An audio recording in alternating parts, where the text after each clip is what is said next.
Hello everyone, this video is in continuation to our videos where we are making videos for Animal Kingdom for grade 11th. We have discussed till aves, we have done their examples as well. In this video we'll talk about the characteristic features of mammals. I'll be discussing almost all the important characteristics of the mammals which are significant specifically related to mammals. Please watch the video till the end. You will get all the important pointers on the board by the end of the video which you can note for your notes. Starting up with the characteristics of the mammals, we'll start with the skeleton first. The exoskeleton. Exoskeleton has hair. That means they have hair on the body. That forms their exoskeleton, which is a significant and only trait, I'll mark it, only trait which is found in mammals. It's not found in any other type of phylum. Then they are pentadactylous. That means they have 5 digits. They have forelimbs which have forelimbs and hind limbs with 5 digits. Pentadactylous, and they can be categorized into hooves, claws and nails. They have hooves, claws and nails on them. Then is the endoskeleton. Now when I talk about the endoskeleton or the skeleton inside the body, the endoskeleton is made up of bones. That's something which is common. And then in the endoskeleton we find that they have dicondylic skull. Dicondylic skull. Also they have 7 vertebrae, or you can say 7 cervical vertebrae. Cervical vertebrae.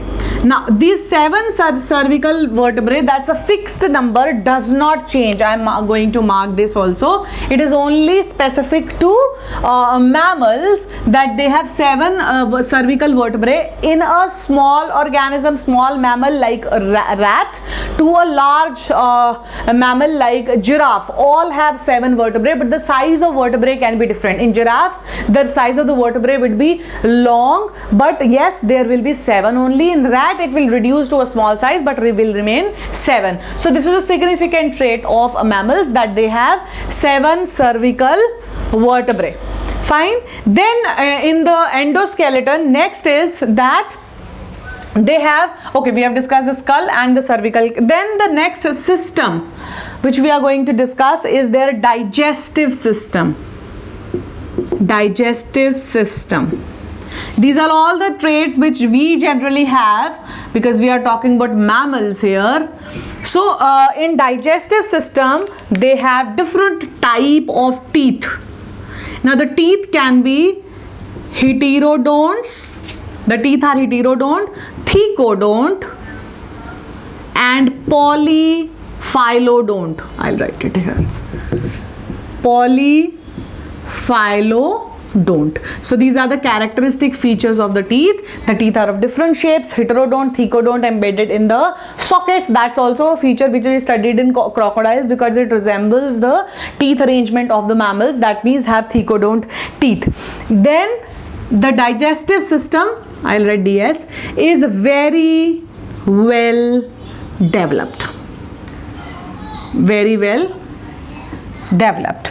Then we have excretory system.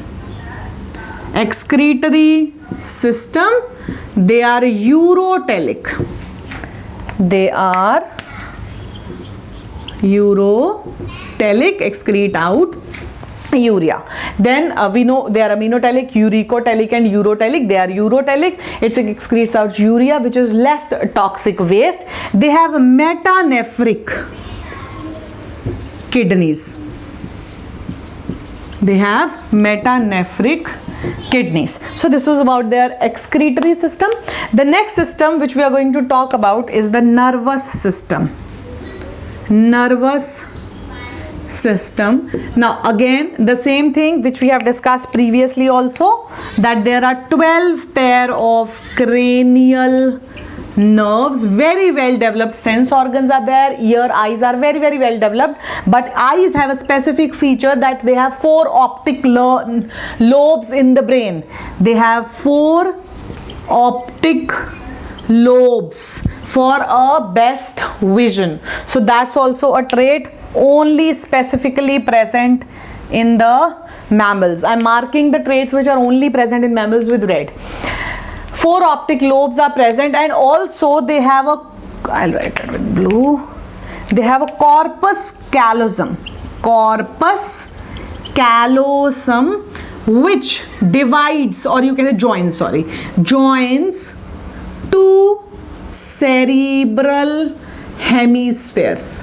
That means in the brain, the two cerebral hemispheres, the biggest part of the brain, is joined in the center with the help of a corpus callosum. This is also a sole feature, a significant feature only for mammals. So just to, you can also mark it in your notes. So these are specific traits for the mammals only. Talking about the next system, respiratory system. Now in respiratory system we have lungs and other structures, but a significant trait only for mammals is diaphragm. Diaphragm is only present in the mammals. I'm marking it with red. So this is one trait which is only present in mammals. Talking about the next and the last system, sorry, that's the reproductive system. Reproductive system. Now we all know mammals are viviparous. They lay, they give birth to the young ones. They are viviparous. There are a few which are egg-laying mammals known as prototherians. Therians, which are egg-laying. For example, platypus. Fine. So that's an exception in the case of mammals. Generally they are viviparous, prototherians, and they show parental care. That means they care for their young ones. Now we are left with one more thing which I want to discuss. They have different glands on skin, and these glands can be sebaceous glands, which are also known as oil glands, or they can be pseudiferous glands. Ferrous glands, that means the sweat glands. Fine. So these are certain traits only specified to mammals. These glands are present, and these glands will further be modified to different types of glands, as in the glands can be, they will be modified to mammary glands also. So these are the glands basically present in the skin. These are the traits. In our next video we will talk about the classification. As I told you that there are some which lay eggs. There are some which give birth to the young ones, there are some which lay eggs, and there are some which have pouches present. For example, exception is kangaroo, marsupials. So we will be talking about the three classification of mammals, that is prototheria, marsupials, and eutheria. So we'll talk about these three, and with them we'll take the examples. So keep watching, liking, sharing, subscribing. Thank you.